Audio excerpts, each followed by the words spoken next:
হ্যাঁ হ্যাঁ, এই মাংসটাই যেটা খাওয়া দাও। একটু ঝোল দিয়ে দাও।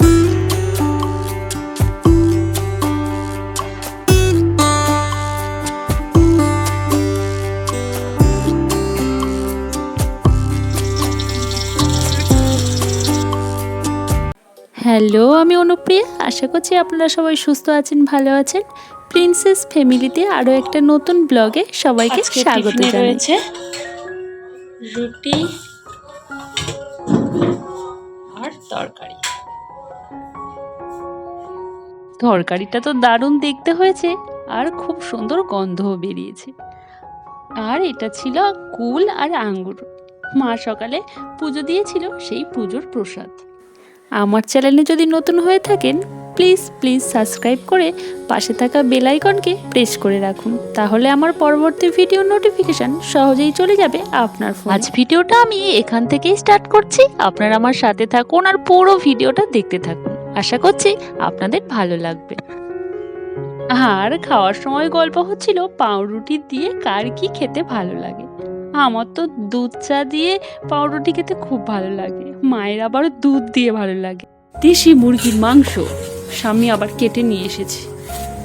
অনেক আছে গো মা, ওয়েট আছে ভালো, অনেক ভাড় আছে।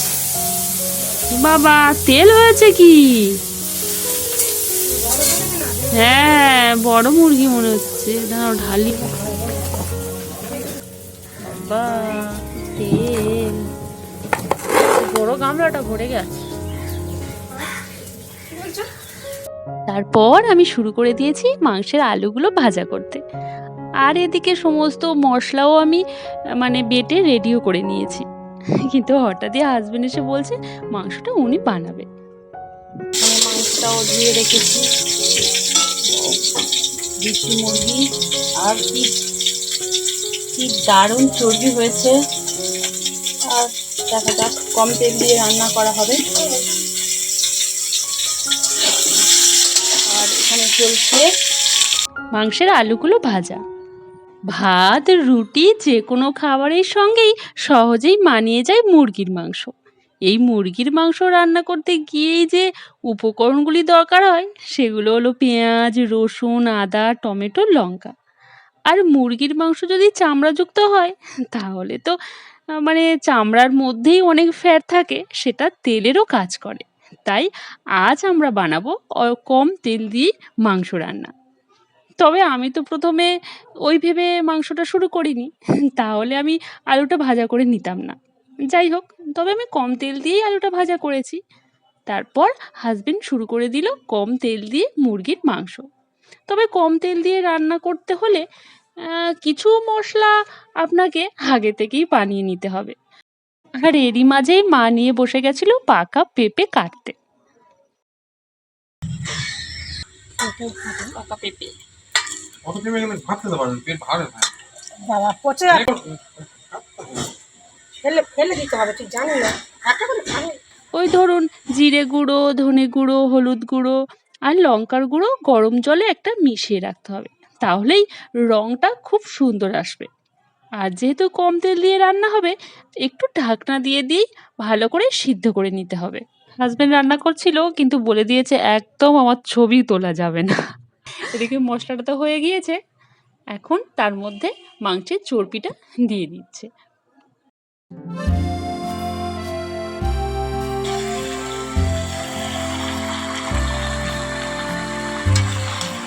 মাংসটা তো দারুণ হয়েছে দেখতে। এখন তো রান্না হয়ে গিয়েছে, তাই প্রথমেই ওই বাড়ির জন্য বাপের বাড়ির জেঠু বড় মার দেওয়ার জন্য আগে একটু মাংস তুলে রাখছি। হাজবেন্ড গিয়ে দিয়ে আসবে, তারপর উনি ফেরত এলে একসাথে ভাত খাও। হ্যাঁ হ্যাঁ, এই মাংসটাই যেটু খাওয়া দাও। আর একটু ঝোল দিয়ে দাও।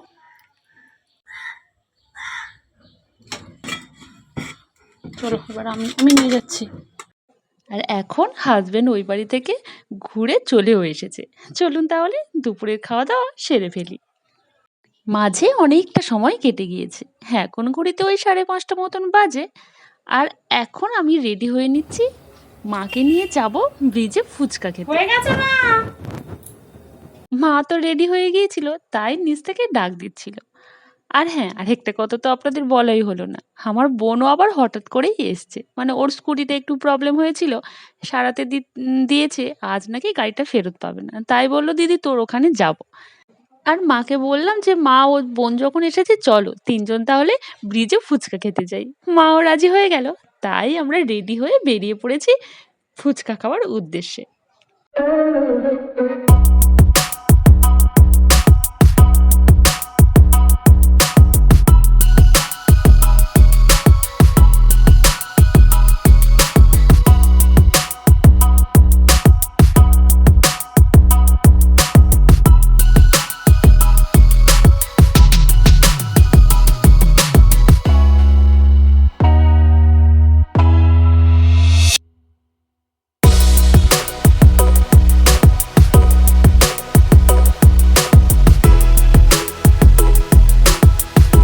ফুচকা দেখলে জিভে জল আসে না এমন মানুষ বোধহয় হাতে গোনা। মশলা দিয়ে টক ঝাল আলু মাখা, আর তার সঙ্গে তাল মেলানো তেঁতুলের জল। দেখলেই শুধু না, অনেকের তো নাম শুনলেই মানে ফুচকা খেতে ইচ্ছে করে। আমরা তো ব্রিজে চলে এসেছি। দেখুন মানে কি সুন্দর লাগছে ব্রিজটা। এই ব্রিজে না বিকেলের দিকে বেশিরভাগ মানুষই আসে ওই ফুচকা খেতে বা একটু ঘুরতে। আমরা তো এসেই মানে আগে ঘুরছিলাম যে আমাদের চেনা ফুচকা সেই দাদাকে। খুঁজতে খুঁজতে আমরা পেয়েও গিয়েছি। আমরা ব্রিজে যখনই আসি তখন এই দাদার থেকেই ফুচকা খাই। মানে হয় না? মানে কোনো জায়গায় গেলে কিছু দোকান স্পেশাল কিছু থাকে যেখান থেকেই আমরা খাই। এই দাদার কাছ থেকেই আমরা ফুচকা খাই। আর সত্যি ফুচকাটা খুবই ভালো বানায়। আপনারা যদি কখনো ব্রিজে যান তাহলে আ এই দাদার কাছ থেকে ফুচকা খেতে পারেন। তবে এলাকা অনুযায়ী ফুচকার নাম আলাদা হয়ে থাকে। কোথাও বা গোলগাপ্পা, কোথাও বা পানিপুরি, কোথাও বা গুপচুপ। আর বাঙালিদের কাছে এই অমোঘ আকর্ষণীয় চটপটে স্ন্যাক্সটির নাম ফুচকা। কারোর পছন্দ বেশি ঝাল, আবার কারোর পছন্দ বেশি টক। আগে সাধারণত শুনে আসছি বা দেখে এসেছি তেঁতুল জলের ফুচকা বা দই ফুচকা। তবে এখন বাজারে আবার চিকেন ফুচকা, চকলেট ফুচকা, পনির ফুচকা এইসব পাওয়া যায়।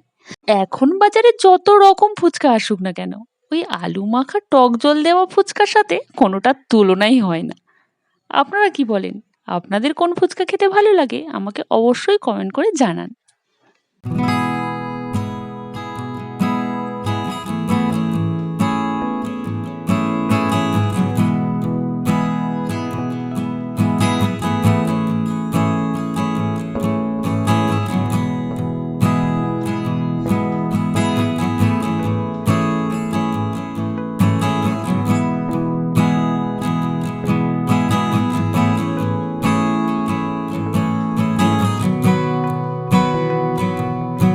আমাদের ফুচকা খাওয়া কমপ্লিট।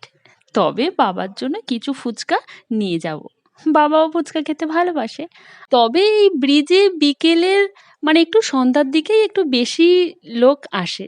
এখানে পাপড়ি চাট, আইসক্রিম, চানা মশলা, ফুচকা বিভিন্ন ধরনের খাবার পাওয়া যায়।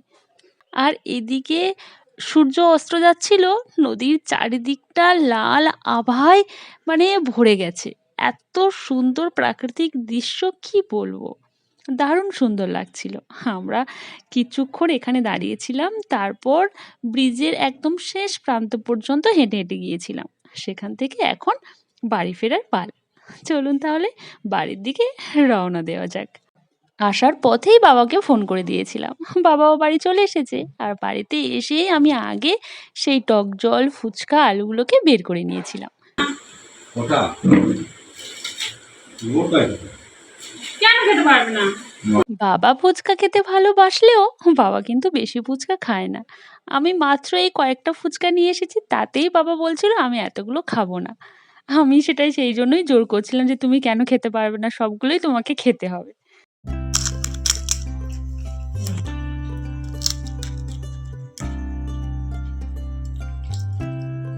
না বাবা। আর